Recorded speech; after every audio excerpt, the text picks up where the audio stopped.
Fala, fiel, mesmo num jogo horroroso, o Corinthians consegue vencer com o gol de Yuri Alberto no final. Entrou e decidiu. É o caso de amor e ódio. É o Yuri Alberto. E vamos trazer todas as informações. Chico Garcia vai falar sobre esse jogo. Um pouco, vai falar um pouco desse jogo. Também vou trazer o Neto, que pediu o Yuri na seleção. E eu concordo com ele. Vamos ver esses dois assuntos. Então é isso. Se gosta desse vídeo, se inscreve no canal, deixa o like e ajuda esse canal a crescer. Vamos ver agora. E no final, se eu gosto de continuar desse vídeo, eu dou minha opinião. Valeu! Rapaziada, bora falar desse jogo. Se é que tem algo a falar desse jogo. Nossa senhora. Você perdeu o seu tempo? Você perdeu a noite de domingo assistindo Corinthians e Velo Clube e Corinthians em Rio Claro. Ingresso a R$ 250 e mesmo assim é fiel presente. A gente sabe, né? Planejamento. Tem estreia no Brasileiro contra o Bahia na quarta-feira. Tem Supercopa contra o Flamengo no final de semana que vem. Então era A gente é fiel, a gente assiste. natural que o Dorival fizesse isso, que ele rodasse o elenco. E assim, rodou bem, né? Rodou bem, porque, né, a gente viu ali um ataque com o Vitinho e o Guinegão, a gente viu o André no meio, que acho que foi uma das coisas boas do jogo, o Matheus Pereira, o Gabriel Paulista na defesa, o Pedro Malans na lateral direita, que pouco deu para ver ainda, né? Jogou inclusive 60, 70 minutos, foi substituído depois pelo Mateuzinho, porque aí no segundo tempo também o Dorival, depois de um 0-0 modorrento, horroroso, começou a colocar titulares, né? Botou o Ranieri, Breno Bidon, Yuri Alberto, Pedro Raul, que não é um titular, mas enfim, para tentar alguma coisa a mais ali numa bola aérea, inclusive, que foi um horror pelo lado defensivo do Corinthians. Os caras estavam entrando toda hora. Se o Velo Clube tivesse um pouquinho mais de qualidade, eles teriam vencido o jogo, porque assim, os jogadores do Velo cabeceavam livremente na área do Corinthians, e o Hugo Souza teve que fazer algumas defesas. Obviamente também, o Corinthians criou algumas oportunidades, mais de chutes a média distância, né, com o Vitinho, né, especialmente com o Vitinho, com o Charles também, que o Matheus Carré acabou tendo que fazer defesas mais difíceis, assim, mas foi só, gente, foi só. O Corinthians não conseguiu produzir, até porque é um time que nunca jogou junto. Então, assim, você percebia nitidamente desentrosamento, erro de passe, assim, sabe? Era o Guinegão brigando lá na frente, era o Vitinho buscando uma jogada individual, era os volantes tentando chegar com alguma finalização, tipo o André, o Charles e tal, que finalizam bem. Não teve muito mais do que isso, né? E aí aquele 0-0 se arrastando, aquela coisa toda, o Dorival colocou a cavalaria para tentar um resultado. Por quê? Porque o 0-0 estava deixando o Corinthians na 9ª colocação. 9º lugar, você tá fora da zona de classificação. Tem 3 jogos ainda para jogar, mas assim, o Corinthians estaria fora da fase de mata do Paulista. Então, vejam que a vitória já levou o Corinthians para o 4º lugar. Então mudou tudo. Esse Paulistão é enroscado, é traiçoeiro. Você não pode brincar com a sorte. Mas eu entendo o planejamento de colocar reservas, até porque eu acho que mesmo com reservas, um time alternativo, o Corinthians teria condições de ganhar do Velo, independentemente de qualquer coisa. Mas até foi o que aconteceu. Eu ia dizer não foi o que aconteceu, foi o que aconteceu.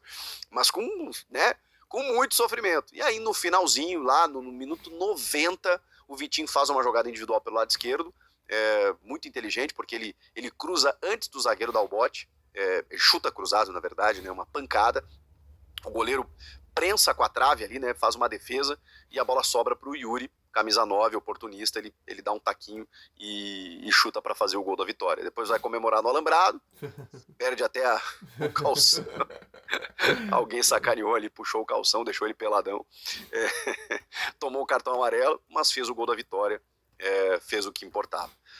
Cara, não tem muito mais do que a gente falar do jogo sobre isso. Eu poderia ficar 10 minutos enrolando vocês aqui, mas não tem muito mais para falar a respeito do jogo. Você tem algumas valências importantes ali, como o André, como o Vitinho. Ele entrega uma bola aqui, daqui a pouco ele faz uma jogada ofensiva bacana. Eu acho que ele oscila muito ainda, mas eu acho que é um jogador de boa qualidade técnica. Não para ser titular, mas para, enfim, entrar nos jogos aí e poder colaborar. Nas laterais, né? Hoje teve o estreante, Pedro Malans por um lado e o Hugo do outro. Fica difícil, né? Um meio de campo ali, né? O Matheus Pereira, o Charles, o André. Não teve muita coisa ali que a gente pudesse avaliar. O jogo foi assim, né? Abaixo da crítica. Acho que esse é o resumo. Mas Roberto, tá faltando acho que uns 3 gols aí, não sei, viu, Gabriel? Dá uma olhada aí para que ele possa me alcançar em número de gols do Corinthians, o que eu tô torcendo muito para ele. Mais um gol do Roberto, um jogo morno no primeiro tempo, depois no segundo tempo teve as modificações, quando o Dorival Júnior chega a 8 pontos. Meu irmão, o Dá pra você dar uma chance pro Yuri Alberto? Dá pra você convocar ele nesses 2 amistosos aí, da seleção, que vai ser em New Jersey e Miami?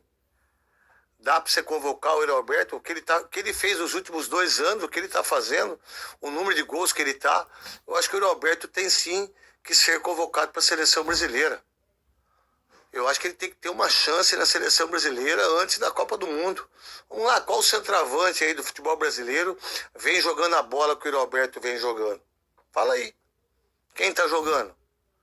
Quem tá jogando? Então, não tenha dúvida nenhuma que o Yuri Alberto, o que ele tá fazendo, ele merece sim uma chance de uma convocação importante para disputar a Copa do Mundo. Então, de Chica eu concordo demais, não teve muito não. A estreia de Milães também, não deu para avaliar. O jogador jogou bem, mas não deu pra avaliar. O Vitinho erra muito, a cada chutão. Ele erra demais, ele tenta. É um jogador que ainda não conseguiu. Por isso que eu acho que o Corinthians tá atrás de Rony. Porque ele tenta muito, mas erra pra caramba. Ele erra muito, ele tenta. Ele tenta tanto que acaba acertando. No lance ele conseguiu acertar, a bola, o goleiro deu aquela ajudinha. E sobrou pro craque, né? Yuri Alberto, que, como o Chico falou, foi pro alambrado, né? Ficou lá mostrando as coisas.